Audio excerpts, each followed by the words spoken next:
विरोध नहीं है। ये खूब योगा सिखाएं, खूब दवाइयां बांटें, लेकिन जब वो काले धन के लिए इतना चिंतित है तो जो उनको दान देते हैं, दानदाताओं से लिखवा के ले लिया करें कि ये नंबर 2 का पैसा नहीं है। पर बाबा रामदेव का कहना है कि उनके नाम एक भी पैसे की संपत्ति नहीं है, जो भी है वो उनके ट्रस्ट के नाम है। कांग्रेस में एक भी आदमी आकर के बता दे जो कहे कि उसका 1 रुपए कहीं बैंक बैलेंस नहीं है। स्वामी रामदेव के नाम ना 1 इंच जमीन, ना हिंदुस्तान में और ना जहान में, ना 1 इंच जमीन और ना 1 रुपए बैंक बैलेंस, कभी खाता खुलवाए। बाबा की सफाई से कांग्रेस रुकने को तैयार नहीं, वो बराबर रामदेव पर गंभीर आरोप लगा रही है। ऐसे में बाबा रामदेव को सिलसिलेवार तरीके से इनकी सफाई देकर पूरे मामले में दूध का दूध और पानी का पानी करना ही होगा। देहरादून से अभिषेक सिन्हा और डिब्रूगढ़ से पंकज शर्मा के साथ संदीप सोनवलकर, दिल्ली आज तक। रामदेव के ट्रस्ट के पास 1100 करोड़ रुपए की संपत्ति है, ऐसा खुद बाबा रामदेव कहते हैं। और इसी 1100 करोड़ में कितना काला है और कितना सफेद, इसकी जांच की बात कर रहे हैं कांग्रेसी नेता दिग्विजय सिंह। हरिद्वार में बनी पतंजलि योगपीठ की ये सफेद इमारत बाबा की ट्रस्ट में लगे धन की जांच का आधार बन गई है। कांग्रेस के महासचिव दिग्विजय सिंह ने बाबा के संस्थानों में लगे दान के पैसे में ब्लैक व्हाइट की मुहिम छेड़ दी है। एक अनुमान के मुताबिक बाबा की पतंजलि योगपीठ की संपत्ति 1000 करोड़ रुपए की है। इसमें हरिद्वार से 20 किलोमीटर दूर बहादुराबाद में बना पतंजलि योगपीठ विश्वविद्यालय है, जिसकी अनुमानित लागत है 100 करोड़ रुपए। इसके अलावा इसी परिसर में 300 बेड का एक मल्टी स्पेशलिटी अस्पताल है, एक योग रिसर्च सेंटर है, एक आयुर्वेदिक दवा फैक्ट्री, एक फूड पार्क, एक कॉस्मेटिक फैक्ट्री है। हरिद्वार की संपत्ति के अलावा रामदेव की ट्रस्ट पतंजलि योगपीठ के पास हिमाचल प्रदेश के सोलन में 38 एकड़ जमीन है, जो कि कलहोग में है, जिसे प्रदेश सरकार ने 99 साल की लीज पर दिया है। इसकी लागत 19 लाख रुपए बताई जा रही है। देश में ही नहीं बल्कि विदेश में भी रामदेव की ट्रस्ट के नाम संपत्ति है। इनमें से अमेरिका में टेक्सास के ह्यूस्टन में पतंजलि विश्वविद्यालय और योगपीठ के लिए भूमि पूजन हो चुका है। 100 एकड़ जमीन पर पतंजलि योगपीठ का ये निर्माण हुआ है। इसके अलावा बाबा की पीठ ने स्कॉटलैंड में कमरे द्वीप में जमीन ली है, जिसकी कीमत 15 करोड़ 60 लाख बताई जाती है। इस तरह से रामदेव की संपत्ति 1000 करोड़ से ऊपर ही बैठती है, जिसे खुद बाबा भी स्वीकार करते हैं। जी हमारे ट्रस्ट में जो सबसे पुराना हमारा ट्रस्ट है, उसमें 903 करोड़ रुपए की संपत्ति है, जो मेरे पास में 2010 तक 2009-2010 तक का 1994-95 से लेकर के।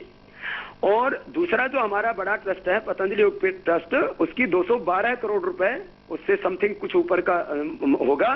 तो करीब जो है ये अनुमानित जो है करीब 9-2-11 करीब 1100 करोड़ रुपए से ज्यादा की ट्रस्ट के पास में कुल टर्नओवर है। दिग्विजय सिंह के निशाने पर यही पैसा है।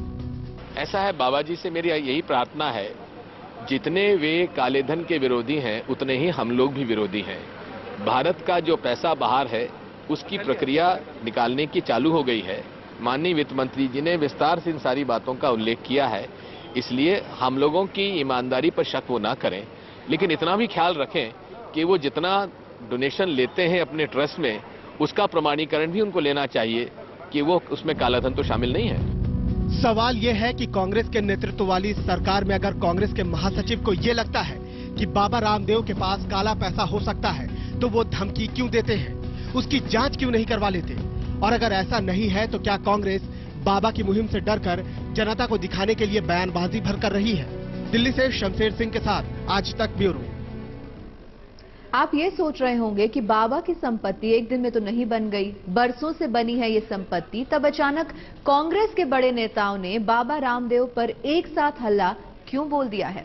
क्यों पूरे प्रदेश में घूम घूम कर दिग्विजय सिंह रामदेव पर सवाल खड़े कर रहे हैं? ये बात कि मुझे बोलता है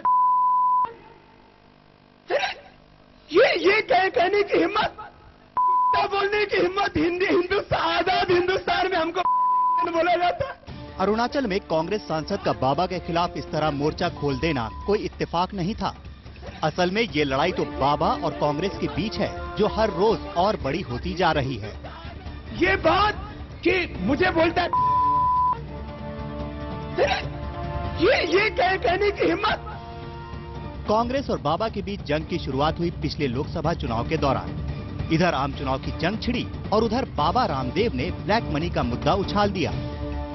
बाबा के सुर में सुर मिलाती हुई बीजेपी ने काले धन को चुनावी मुद्दा बना दिया। कांग्रेस को बुरा तो उसी वक्त लगा होगा, लेकिन तब भी कांग्रेस ने खुलकर बाबा के खिलाफ मोर्चा खोलने से परहेज रखा।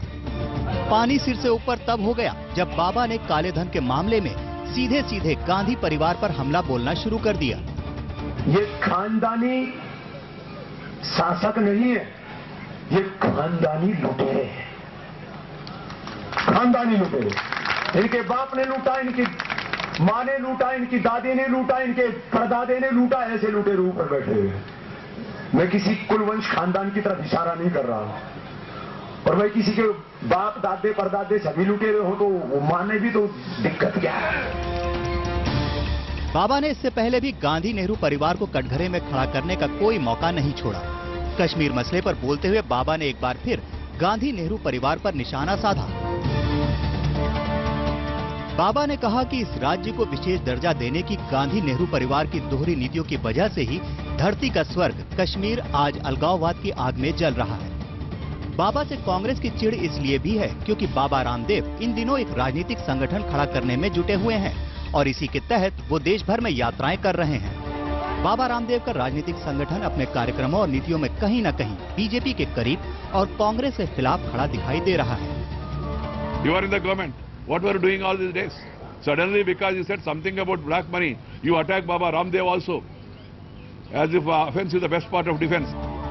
जाहिर है कांग्रेस का बाबा के खिलाफ हल्ला बोल सिर्फ निजी भड़ास नहीं बल्कि राजनीतिक लड़ाई का भी हिस्सा है। आज तक ब्यूरो।